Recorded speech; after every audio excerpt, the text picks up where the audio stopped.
A new Cold War is brewing, not in Berlin or Cuba, but in the vast icy expanse of Greenland, a land that has suddenly become the stage for a high-stakes global drama. Once dismissed as a remote, frozen wilderness, Greenland is now the epicenter of a fierce geopolitical struggle between the United States and China, two superpowers vying for influence in the world's last great frontier. The stakes are enormous: control over newly accessible shipping lanes, untapped mineral wealth, and a decisive military advantage in the rapidly changing Arctic region. The world is watching closely as these global giants maneuver for influence in Nuuk, Greenland's capital, where every diplomatic move and investment is scrutinized. For China, establishing a foothold in Greenland is seen as a national necessity, a way to secure resources and project power. For the US, it's about defending its own backyard and maintaining dominance in the Western Hemisphere. Why Greenland? As Arctic ice melts at an unprecedented rate, new shipping routes are opening up, and vast reserves of critical minerals are being exposed. Resources essential for everything from smartphones and electric vehicles to advanced fighter jets and missile systems. Greenland sits at the crossroads of these changes, acting as a gatekeeper to the Arctic's immense economic and strategic potential, and its location is more important than ever before. This isn't just about resources, it's about strategic positioning in a world where the Arctic is rapidly transforming, and where new opportunities and new threats are emerging every year. The United States wants to prevent any rival from gaining a strategic perch so close to North America, fearing that losing influence here could tip the balance of power. Meanwhile, China is determined to break free from old constraints, secure its economic lifelines, and ensure access to the resources and routes that will fuel its continued rise. The outcome of this contest could reshape the global balance of power for the next century, influencing everything from trade and technology to military alliances and environmental policy. As the Arctic transforms before our eyes, Greenland becomes the frozen chessboard for a new great game, where every move is calculated and every mistake could be costly. The future of global trade, technological innovation, and international security all hang in the balance, with Greenland at the very heart of this unfolding story. Both nations are deploying every tool at their disposal: diplomacy, investment, and subtle pressure to win Greenland's favor and secure their own interests. This contest is about far more than territory or resources. It's about who will shape the future, and whose vision will define the next era of global order. Greenland is where ambitions collide, where the hopes and fears of nations converge, and where the world's attention is fixed on what happens next. The stakes could not be higher, as every decision made here will echo across continents and generations. The battle for Greenland has only just begun, and its outcome will help determine the shape of the world to come. To truly understand China's deep-rooted obsession with Greenland, we must first look back at its long and turbulent history. The story begins not in the icy north, but in the heart of ancient China, where geography and vulnerability shaped the nation's destiny for centuries. For centuries, China's power and prosperity rose and fell with its access to vital trade routes like the legendary Silk Road.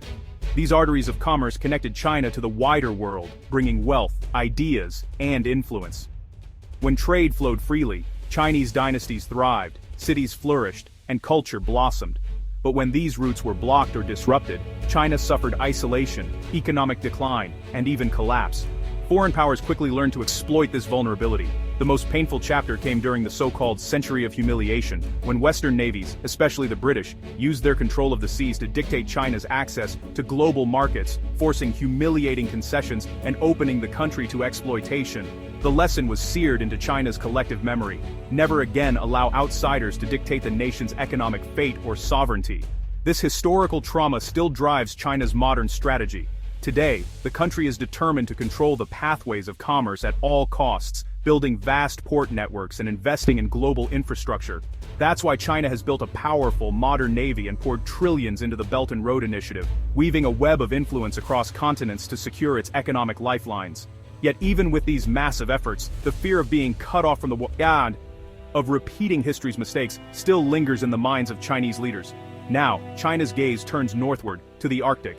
Here lies the promise of a new trade route, one that could be immune to foreign blockades and geopolitical choke points. The Polar Silk Road is China's bold answer, a strategic trade corridor through the Arctic where no single power can easily dominate or control the flow of goods. In this vision, Greenland emerges as the key, a gateway to the Arctic and a crucial link in China's quest for secure, independent trade. For China's leaders, gaining access to the Arctic is not just about economics, it's about national security, global influence, and ensuring that the country's future is never again held hostage by foreign powers. The lessons of the past are clear. Control the routes, and you control your destiny. Lose them, and you risk repeating the tragedies of history. Losing access means reliving the pain of lost sovereignty and missed opportunities, a fate China is determined to avoid at all costs. That's why Greenland matters so much to Beijing. It's not just a piece of land, but a symbol of hope and a shield against old vulnerabilities. The struggle for Greenland is, at its core, about breaking free from ancient vulnerabilities and forging a new path to true independence. For China, this is more than strategy.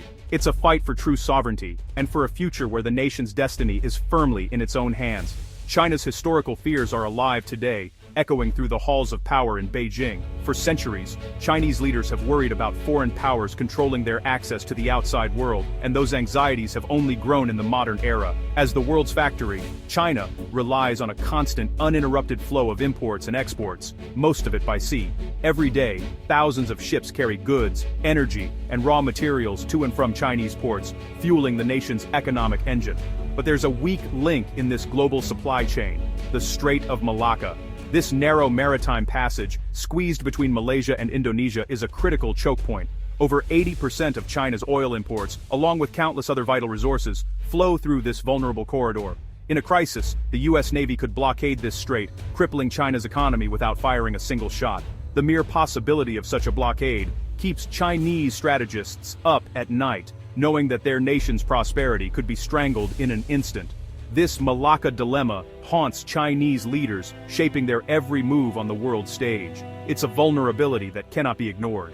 China has tried to bypass this maritime bottleneck by building costly pipelines through Pakistan and Myanmar, hoping to secure alternative routes for oil and gas. But these overland projects are expensive, politically risky, and limited in capacity.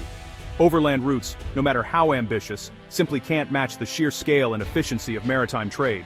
The vast majority of China's commerce still depends on the sea. As a result, China remains dangerously dependent on vulnerable sea lanes, with its economic lifeblood exposed to disruption. This vulnerability shapes China's foreign policy, driving its assertiveness in the South China Sea, and its determination to secure maritime routes at any cost. But the real solution may lie far to the north, in the Arctic. As climate change melts the polar ice, new shipping lanes are opening up, offering a potential escape from the Malacca trap. A new, open route in the north, the Northern Sea Route, could break this strategic stranglehold, allowing Chinese ships to bypass traditional choke points entirely. The Northern Sea Route offers a way out, a path the US can't easily block, giving China a rare sense of strategic freedom. For Beijing, the Arctic isn't just an opportunity, it's a lifeline, a chance to secure the nation's future in a rapidly changing world. The search for alternatives is urgent and relentless. Chinese scientists, engineers, and diplomats are racing to stake their claim in the Arctic, determined to ensure their country is never held hostage again. The Malacca dilemma is why China's eyes are fixed on Greenland, a strategic gateway to the Arctic's untapped potential. Control of Arctic access could change everything, shifting the balance of global power and trade. The stakes are existential for China's future. Securing new routes means securing the nation's destiny. That's why the battle for Greenland is so fierce, because whoever controls the Arctic controls the future. Melting Arctic ice is opening the Northern Sea Route, a maritime shortcut between Asia and Europe. For China, this polar Silk Road is a strategic escape from the Malacca dilemma. The route slashes travel time and costs, making Chinese exports more competitive. More importantly, it bypasses US-controlled choke points. China is investing in icebreakers and partnering with Russia to secure this new lifeline. But there's a catch. To access the Atlantic, ships must pass near Greenland. Greenland controls the deep, ice-free channels connecting the Arctic to the North Atlantic. Whoever influences Greenland controls the Atlantic gateway to the polar Silk Road. For China's Arctic ambitions to succeed, it needs access and influence in Greenland. The island is the final piece in China's plan to break free from maritime vulnerability. Without Greenland, the polar Silk Road remains a dream. With it, China gains a secure path to Europe. That's why Greenland is absolutely critical to Beijing's strategy. Greenland's value isn't just in shipping lanes, it's in the ground itself. Beneath the ice lie vast deposits of rare earth elements, essential for modern technology and defense. China currently dominates global rare earth supply and processing, giving it enormous leverage. Greenland's Kvanefjell mountain could break this monopoly, offering the West a new, secure source. The US and China have battled behind the scenes for control of this resource. A Chinese company tried to develop the mine. The US worked to block it. The outcome could reshape global supply chains and shift the balance of economic power. For the US and its allies, securing Greenland's rare earths is a strategic imperative. For China, losing control means losing one of its most powerful economic weapons. The fight over Kvanefjeld is a proxy for the larger US-China rivalry. The fate of this mountain could determine who controls the essential materials of the future. Greenland's location makes it a military prize. It sits between North America and Russia, the shortest route for missiles between nuclear powers. The US built Thule Air Base here, a critical early warning radar and missile defense hub. As Russia and China develop new hypersonic missiles, Thule's importance only grows. For the US, losing access or allowing a rival presence in Greenland would be a strategic nightmare. Even civilian Chinese facilities could have dual-use military potential, intelligence gathering, satellite tracking, or disrupting communications.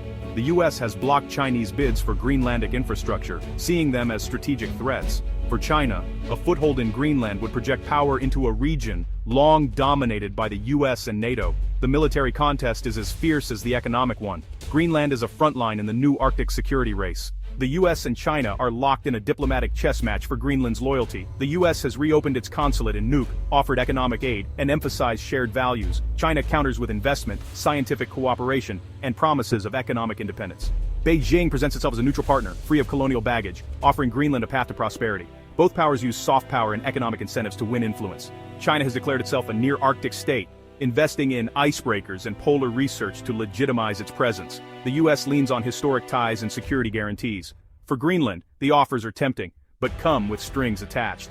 The competition is about more than money. It's about shaping the future of the Arctic. Every move is calculated, and the stakes are global.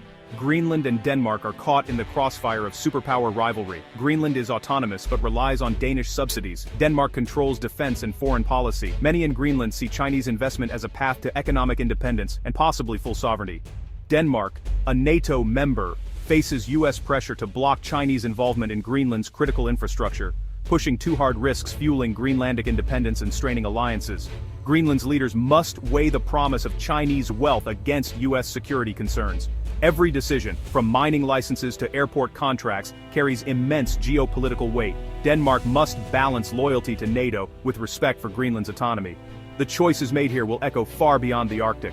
The tightrope walk is delicate, and the consequences are global. For China, Greenland is a make-or-break test of its global ambitions. Losing influence here would cripple its Polar Silk Road strategy and reinforce fears of Western containment. The US could block China's access to the Arctic, keeping it vulnerable to maritime choke points.